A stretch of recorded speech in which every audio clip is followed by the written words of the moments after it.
Iya, saya mau bicara apa dulu? Tadi juga saya menanggapi juga apa yang disampaikan oleh Pak Duke. Ini jumper mengatasnamakan masyarakat yang mana? Pertama, saya langsung saja karena waktu ini. Pertama, jumper mewakili yang mana? Saya fasilitator PNPM Mandiri Perdesaan itu sejak tahun 2010. Tugas saya pertama di Gentumaraya, kedua di Taluditi, yang ketiga saya dipindah ke Taludaa. Sedih rasanya ketika itu di tahun 2013 ada banjir bandang yang terjadi di sana.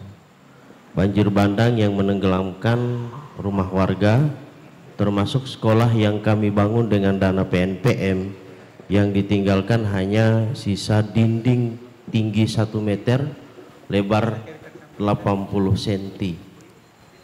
Padahal awalnya kami sangat bangga karena tadinya siswa yang belajar meminjam gudang masyarakat kelas PAUD, kemudian bisa belajar di sekolah yang dibangun oleh PNPM. Saat itu Kadis PMDPK-nya adalah Pak Isang Toma juga.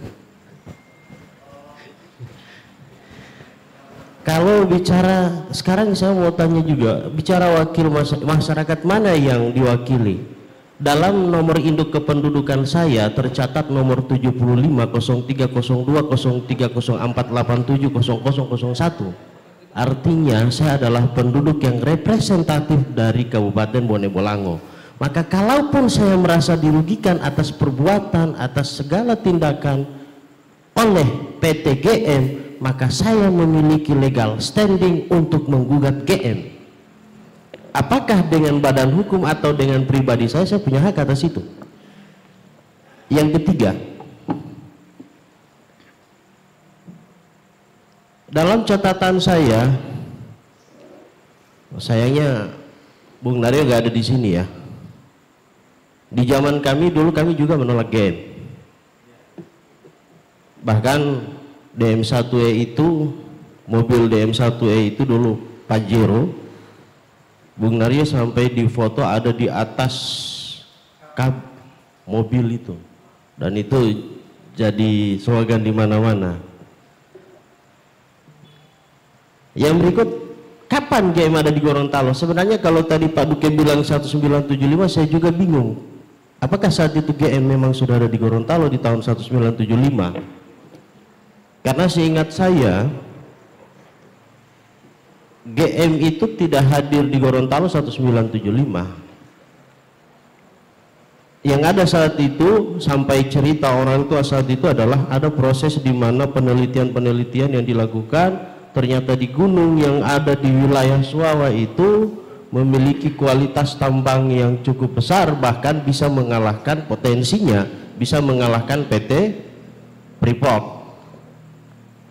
Dalam sejarah yang sempat saya baca juga, ketika seorang Nani Wartabone itu ada deal-dealan, bagaimana kalau Provinsi Sulawesi Utara ibu kotanya ada di Gorontalo. Pak Nani tidak mau. Pak Nani bilang bawa saja di Manado sana. Yang terakhir apa yang Pak Nani bilang? Silahkan kalian membangun kota, membangun Gorontalo itu semegah mungkin, tapi jangan sentuh hutan TNBW.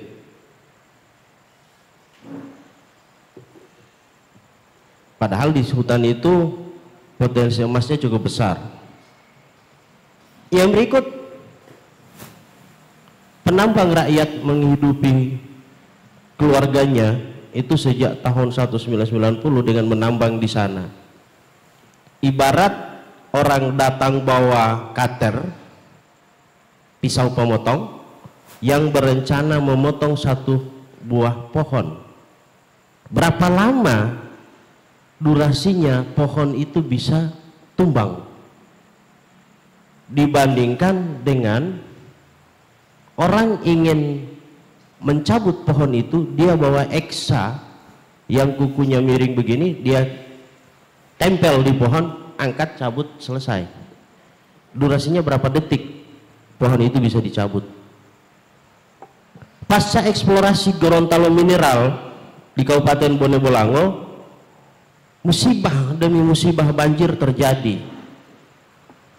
setiap waktu, setiap saat. Saya mau tanya sama Pak Sekda. Pak Sekda, dari banjir itu, catatan saya 2010, 2011, 2013. Sebentar, ini ada catatan. Pertama banjir 2011, Bone Raya dan Bone. Banjir bandang, 2 tewas, puluhan rumah rusak berat dan hanyut. 2013, Bulawa dan Bone Pantai banjir bandang, puluhan rumah rusak, 3 orang tewas tertimbun longsor. Setiap tahun juga banjir bandang sampai dengan terakhir tahun 2020. Dan wilayah Kabila, alhamdulillah terakhir di Dutohe, di kampung di mana saya tinggal, alhamdulillah Pak Sekda 7 kali banjir dalam 1 tahun. Ini karena apa? Karena telah banyak kerusakan di atas. Siapa pelaku kerusakan yang paling cepat sebenarnya? Di situ. Karena itu, sebagai mungkin saya orang asing di Bone Bolango, saya merasa terpanggil untuk menjaga daerah saya. Dan karena itu kita harus jaga, kita gugat saja GM ini. Apakah selama banjir itu kemudian GM punya sumbangsi bagi masyarakat yang terdampak? Apakah selama ini sejak GM menandatangani kontrak karya, berapa infrastruktur dasar jalan yang telah diperbaiki melalui dana CSR? Berapa sekolah yang dibangun untuk itu?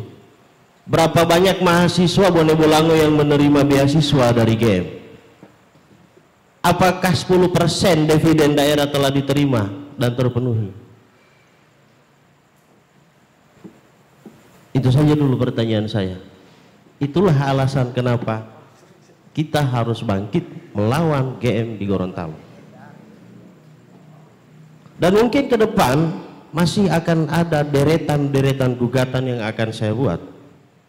Ini baru 1 step, baru 1 pion. Widak catur ada 8 pion. Terima kasih.